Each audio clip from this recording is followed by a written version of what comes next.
Ukraine's plan to win the war against Russia relies on a complex mix of tactics, resilience, and variables it can't fully control, including sanctions, Western support, and Russia's internal collapse. But if things continue on their current trajectory, Ukraine might just achieve something once thought impossible: the complete reversal of the invasion, the liberation of its territory, and a seat at the negotiating table as an equal, not a victim, to one of the world's most powerful militaries. Let's break down exactly how that might happen. First, you need to understand the scale of the tactical victories Ukraine has managed to achieve over the course of the war. The prime example of this happened on the very first day of the special military operation, starting with Russia's partial failure to occupy the Hostomel airport. The Battle of Hostomel Airport on February 24, 2022 was widely considered one of the key reasons Russia failed to take over Ukraine in its original 3 to 4 day timeline. Putin's tactic for Hostomel sounds like something out of a classic tactical textbook. A small and mobile Russian force, in this case 200 to 300 paratroopers on 34 helicopters, would approach the Hostomel airport undetected, swoop in to occupy it when it was undefended, and allow Russian forces to use the airport as if it were their own.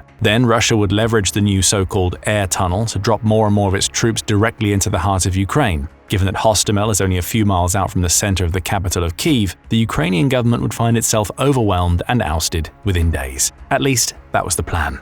The reason why this tactic sounds like something out of a textbook is that it is, at least when it comes to Russian undercover military tactics. The same strategy was used not once, but 3 separate times. 2 of these times were in the Soviet era, when the Soviet Union invaded Czechoslovakia in 1968 and then Afghanistan in 1979. The first time, the Soviet Union basically occupied Prague in a day by airdropping troops from a nearby airport. But perhaps more importantly, this same tactic was used in the annexation of Crimea, as Russia successfully took over the Sevastopol airport and managed to annex the Ukrainian region with practically not a bullet fired throughout. So it's safe to say that when Russia attempted to repeat the same tactic on the very same target only 8 years later, Ukraine was better prepared. Instead of an empty airport, Ukraine stationed a small but vital reserve force of recruits carrying man-portable air defense systems and a dedicated Zu-23 anti-aircraft gun, itself left over from Ukraine's Soviet past. Furthermore, Ukraine inherited the largest radar defense network in Europe, which, after close cooperation with NATO, was made less vulnerable to Russian electronic attacks and disruptions. Finally, Ukraine, getting a heads up from the US about a possible invasion, immediately filled the actual landing strip of the airport with old vehicles and scrap airplanes, making it practically unusable for operational aircraft. So Ukraine knew what kind of strategy Putin would likely defer to when mounting a potentially decisive strike on Ukraine, and that intimate knowledge of how Russia operates, largely due to being a part of the same country for decades, and Russia itself not advancing much in terms of military doctrine and operations, has allowed Ukraine to practically stop the invasion in its tracks.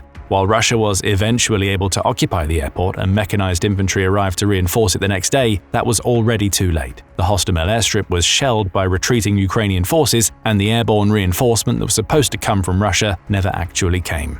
This ultimately led to Russia needing to scramble for different tactics, namely invading Ukraine the hard way, through mechanized infantry and limited aircraft presence. The siege of Kyiv would end up lasting only about 5 weeks, as Russia failed to properly supply its forces and encircle the city, while Ukraine could pressure the invading forces from afar. The same pattern of Ukraine abusing Russia's lack of preparation and tactical unity will continue throughout 2022 and even later. In early September that year, Ukraine mounted one of the most effective advances in all of history, retaking Kharkiv and the surrounding region in a matter of days and pushing back the Russian forces to the current front line in Donbass. The rate of advancement was hailed as one for the history books, with Ukrainian troops moving an average of 4.6 miles per day between September 6th and September 13th. This was arguably only the first stage of Ukraine's plan. While this one involved creating enough pressure internally so Ukraine could defend itself, it wouldn't really be enough to win the war, which is why Ukraine also decided to go on the offensive, with the pivotal incursion of Kursk in August 2024, marking the switch to Russia being the defender on at least part of the front line.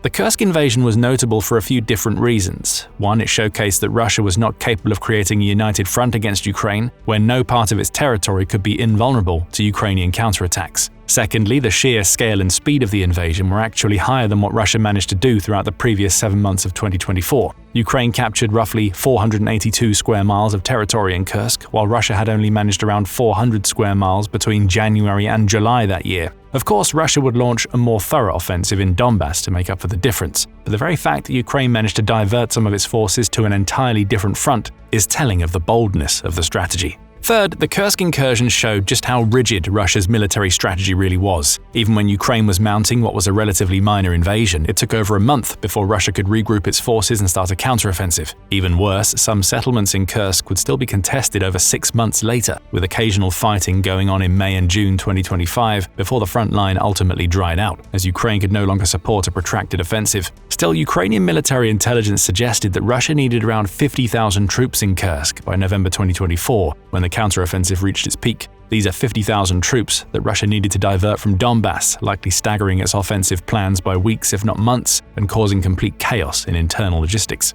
Ukraine would leverage a similar strategy in Belgorod in March 2025, which can be considered a continuation of the Kursk invasion, with slightly different and more favorable conditions for Ukraine.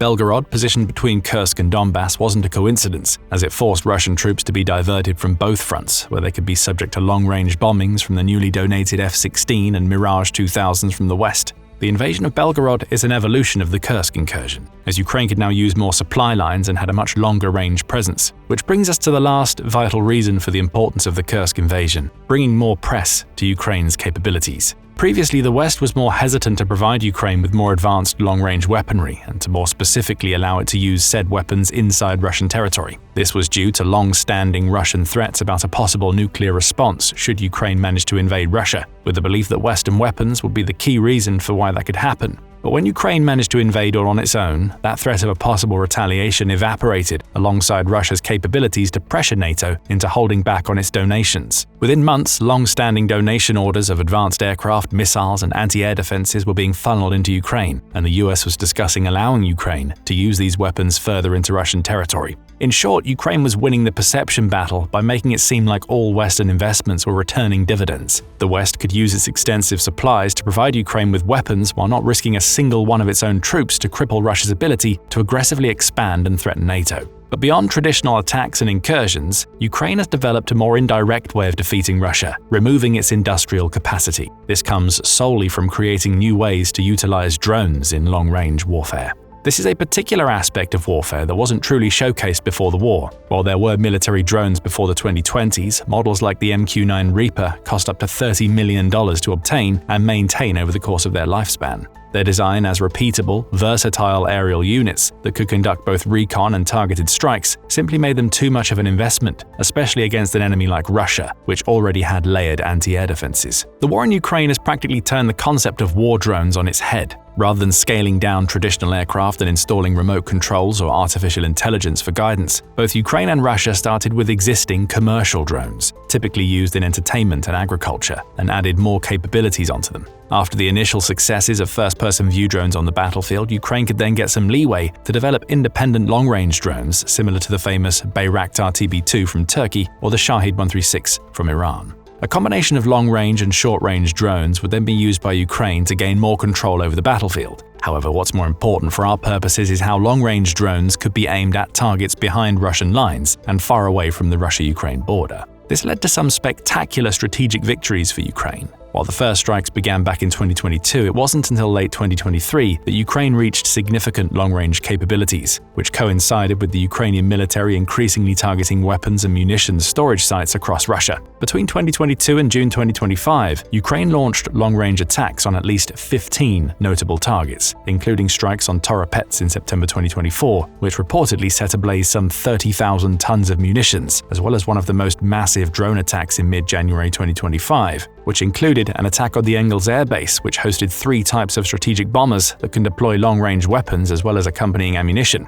What's notable about these strikes was their ever-expanding range of targets. Toropets is located slightly under 300 miles away from Ukraine, and in contrast, the Engels Air Base is located around 500 miles away. Slowly but steadily, Ukraine is trying to drain Russia's ability to supply the front line with munitions and arm its equipment to be effective. This culminated in Operation Spiderweb, where Ukraine smuggled short-range drones equipped with mobile network-capable receivers deep into Russian territory. The ultimate target was a collection of 5 air bases that host Russia's nuclear bombers. One of those is the Belaya Air Base, which is an astonishing 2,700 miles away from Ukraine, showcasing just how deep Ukraine can penetrate Russian defenses, whether by traditional means or through long-term undercover operations. But the strikes didn't stop there. Ukraine has also increasingly targeted Russia's oil and gas refining capabilities. Reuters calculated that strikes on multiple oil and gas refineries have resulted in Russia losing as much as 17% of its refining capability for these precious resources. This directly correlated with the same percentage of decline in Russia's oil and gas revenue between March 2024 and March 2025.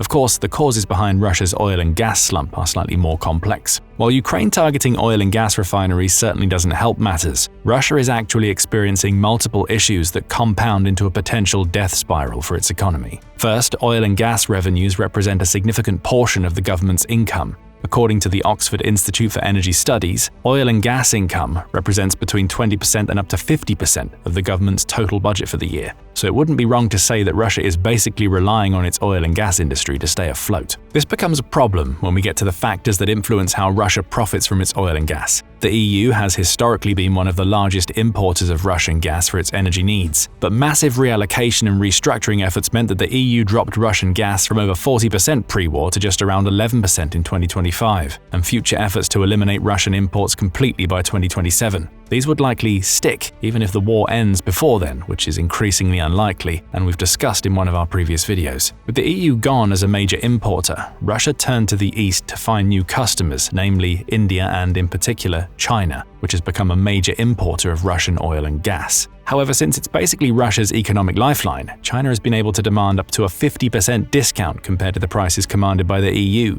And on the oil front, the situation isn't much better. The Ural crude oil has hit record lows on the market, plummeting from nearly $70 per barrel to $50 in a year. The EU also wants to maintain that pressure, with one of its latest batches of sanctions in July 2025 decreasing the upper limit of Russian crude from $60 to under $48. More importantly, the sanctions have also been increasingly limiting Russia's ability to transport oil on tankers across the ocean. This led to Russia needing to enlist more and more ships to the so-called shadow fleet, which fly foreign flags to potentially evade detection. While the strategy is certainly effective in allowing Russia to continue to export oil, the shadow fleet comes with its own set of problems. Russia now has far less control over oil prices it can get on the market, and each sanction further diminishes the potential capacity and profitability of the fleet as a whole. Another point of contention is Russia's military-industrial complex itself. Before the war, Russia was one of the world's largest weapons exporters, but Russian exports have all but disappeared, dropping by 92% between 2021 and 24. This is not particularly surprising when you dig a bit deeper. For one, most of what Russia was previously exporting is something it actually needs now in the war: tanks, aircraft, munitions, and anti-air defenses. Secondly, Russia has been starved of the potential to import vital technologies and parts to create more modern versions of its weapons and equipment. Advanced aircraft parts are simply not made in Russia but imported. When those become unavailable, Russia either cancels contracts or worse, makes do with subpar domestic parts that fail more often. But the biggest reason behind this sharp drop in military exports is that before the war, Russian clients didn't really see those weapons in action. As Ukraine keeps destroying the equipment that comes out of the supposedly second largest military in the world, and a major supplier, why should someone like India buy those weapons when alternative sources like China exist? Essentially, Ukraine is relying on two things here: the West for the sanctions to remove oil and gas revenue, and consistent press to showcase Russian weapons as being ineffective.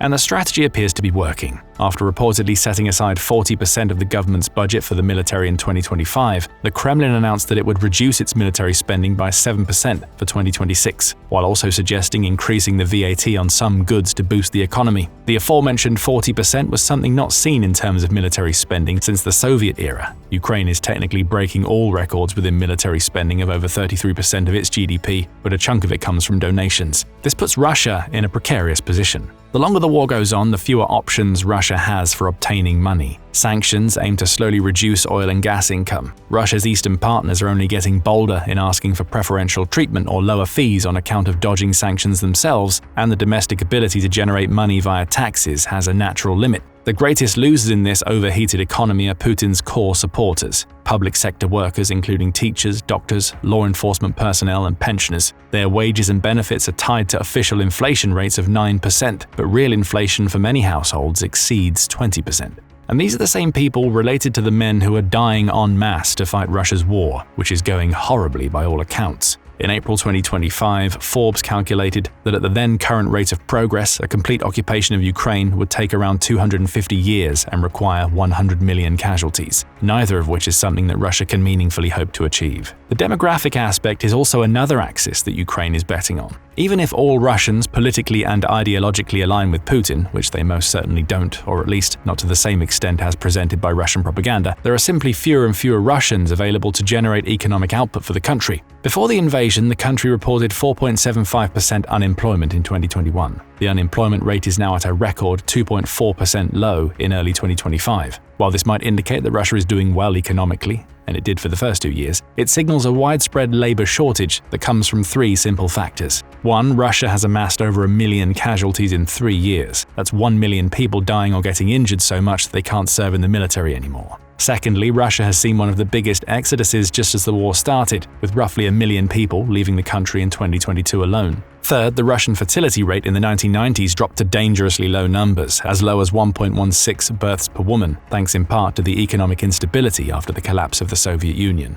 These 3 factors combined mean that Russia is missing vital young adults who would be joining the workforce and spending money on loans to create families or jobs. One analysis suggests the number of workers between the ages of 16 and 35 dropped by 1.33 million in 2022 alone. Extrapolate that across age ranges and you get a multi-million labor deficit that's practically impossible to recover from naturally. The missing generation, combined with dying young adults, will only lead to reducing the fertility rate, feeding the loop. Which brings us to the culmination that is Ukraine's plan to defeat Russia, simply waiting for one last big domino to fall and cause a complete collapse. Russia's economic growth due to internal demand is slowing. Its geopolitical presence is practically nil. The list of countries willing to trade keeps shrinking, and the country is hemorrhaging people on multiple fronts, literally or otherwise. Putin may have started the war believing that he could win in 3 or 4 days, but instead of pulling back when that didn't happen, he redoubled his efforts, but without any strategic planning and international backing. The result is a country that was once considered a major rival to the West, becoming practically a vassal state to China, bound by trade agreements where China directs the terms and can potentially enforce foreign policy. And given how quickly this has happened, there's a high chance this course becomes irreversible soon, if it hasn't already. When the economic backing buckles a bit more, it can collapse entirely, pulling the entire war effort and the country that started it with it.